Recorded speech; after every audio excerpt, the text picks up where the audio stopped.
Mpeni maiki mama yetu hapo atuambie. Hebu mpeni mama aseme. Tuambie mama. Hebu tuambie hilo jambo. Simama tu mama. Tulizana kabisa. Nimetumwa kwa ajili ya hizi kazi za kusikiliza. Tuambie. Mheshimiwa Waziri, mimi naitwa Glory Sam, natokea chama cha Mwika Kinyamvuo AMCOS kilichoko wilaya ya Moshi vijijini, kata ya Mwika Kaskazini, kijiji cha Msai Kinyamvuo. Sisi tulikuwa vyama 11, tulipitisha kahawa yetu, akawa msimamizi wetu ni KNCU Limited, chama kikuu cha ushirika, mwaka 2021-22 msimu huo. Tulipopeleka kahawa ikawa ndio basi tena hata babaki na nyongeza. Wametuzungusha kuanzia mwaka huo mpaka nilifika Dodoma mimi kwa mrajisi mkuu taifa Mheshimiwa Ndege na kwa Waziri Bashe kipindi hicho 2023.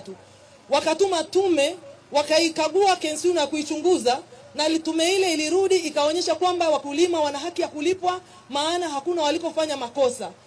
Ikaenda hivyo mpaka leo. Tulipiga kelele sana katikati, chama chetu wakawa wametulipa 95 tu milioni. Mpaka leo hakuna jambo lingine tumelipwa.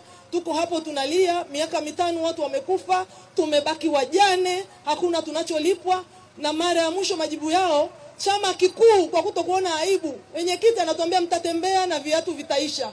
Na kweli viatu vyetu viliisha. Leo nimevaa kiatu kipya nilichonunua kwenye mtumba kwa ajili yako, naomba kisiishe tena Mheshimiwa Waziri. Nikuombe Mheshimiwa Waziri. Haya, wahusika wako wapi? Mhusika yuko wapi Mheshimiwa Waziri? Wako wapi hawa wenye chama kikuu cha ushirika? Hebu tuambie mnalipa lini hiyo fedha?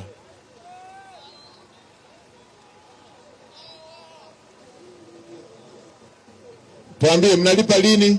Mheshimiwa Waziri Mkuu. Mwacheni tunayasogea hapo. Ni nani wewe? Mheshimiwa Waziri Mkuu, mimi ni Primus Kimaru, mkurugenzi mkuu bodi ya kahawa. Jana tumekaa na juzi baada ya kusikia ziara. Hapana.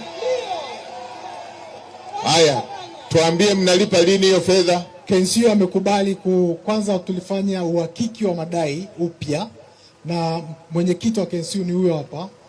Uhakiki wa madai umeonyesha kwamba deni lililobaki ni milioni 411 kutoka milioni 600. Mnalipa lini? Mheshimiwa, karibu. Mheshimiwa Waziri Mkuu, kwanza nikupongeze kwa hatua ambayo umejitoa kuhakikisha unarudisha imani kwa wananchi. Mheshimiwa Waziri Mkuu, kwanza ili deni ni la miaka. Ninyi msiolipa wananchi ndio mnapoteza imani. Tuambieni mnalipa lini? Mheshimiwa Waziri Mkuu, tayari tumeshakubaliana mwaka wa fedha unaoanza tutalipa hizo fedha, na tuliwaahidi jana walisaini nyaraka baada ya kuambia kuna ziara inakuja. Mmewaahidi jana, mnalipa lini?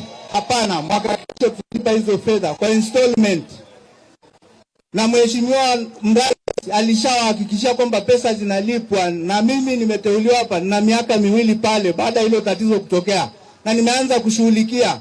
Nimewalipa milioni 95, na yeye huyu ni shahidi kwa sababu wanazo nyaraka. Mheshimiwa Waziri Mkuu, unaelewa changamoto zilizosibu KNCU, na ndio maana tume yako ilikuja pale, ilifanya uhakiki, inafahamu hayo madeni, na hatua ya kwanza ya kuyalipa tumeanza Mheshimiwa Waziri Mkuu.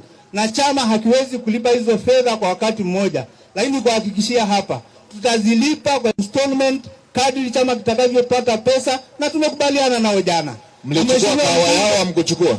Ilichukuliwa hiyo kahawa. Na mnataka mlipe kwa installment.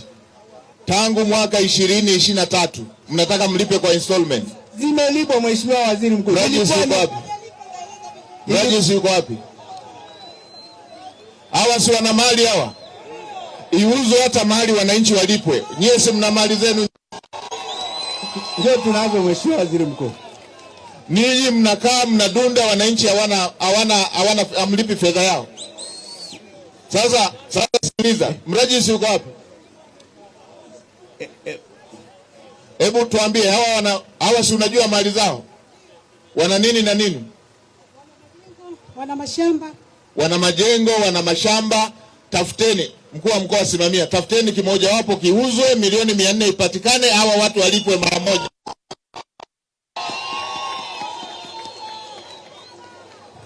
Hatuwezi tukawa tunakaa na jambo moja mwaka wa kwanza, wa pili, wa tatu, wa nne na watu wanalia na watu wanaumia. Kama mna chama hakiwezi kulipa watu mali yao, mnakaa nacho cha nini? Mnakaa nacho cha nini? Eti mnakaa nacho cha nini? Mwaka wa kwanza, wa pili, wa tatu, wa nne, watu wanalia, watu maskini wanalia.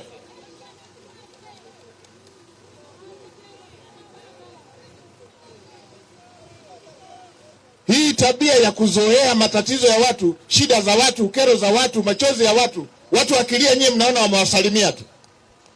Mnasema mwaka kesho mtaanza kwa rejareja. Limeshamaliza miaka mingapi? Miaka 5. Rejareja tuongeze mingine miaka 5. Mimi upuzi wa aina hiyo sitaki kusikiliza.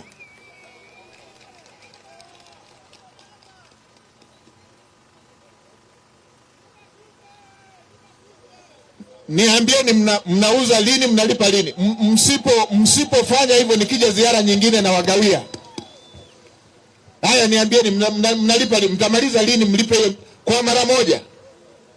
Mwaka kesho, Mheshimiwa Waziri Mkuu. Hiyo nimekataa.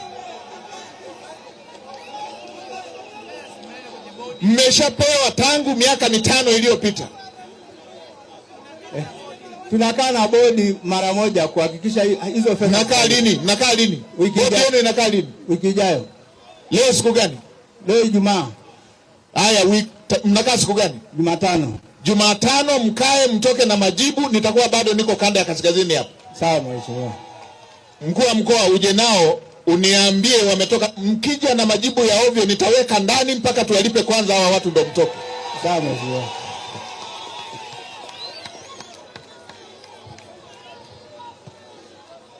Mambo ya kipuzi kabisa haya.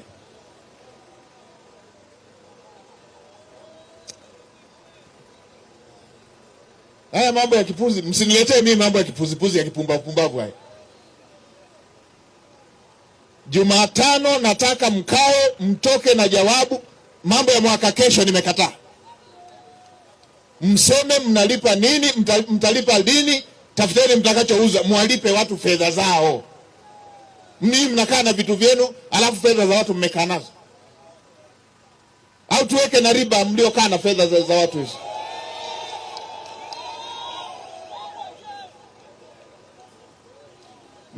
Nilipita pale Same, mambo ya kipuzipuzi haya. Nilipita pale Same, fundi amejenga matundu ya vyoo. Matundu ya vyoo. Wanatumia matundu 21, wanatumia matundu hayo. Miaka 5, milioni 2 hawajamlipa.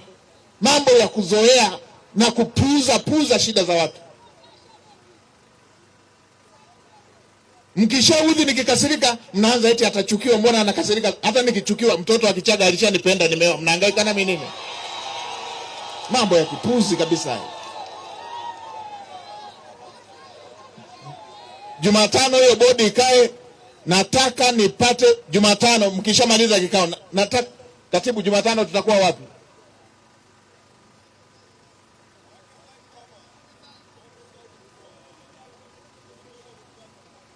Mtawasiliana, nataka niletee taarifa hiyo.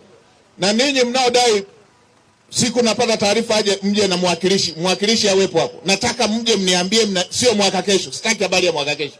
Na sitaki habari ya installment. Nataka watu hao walipo hela yao yote. Haya mambo ya longolongo haya ndio ya mpuzi tunasababisha watu wanakuwa maskini.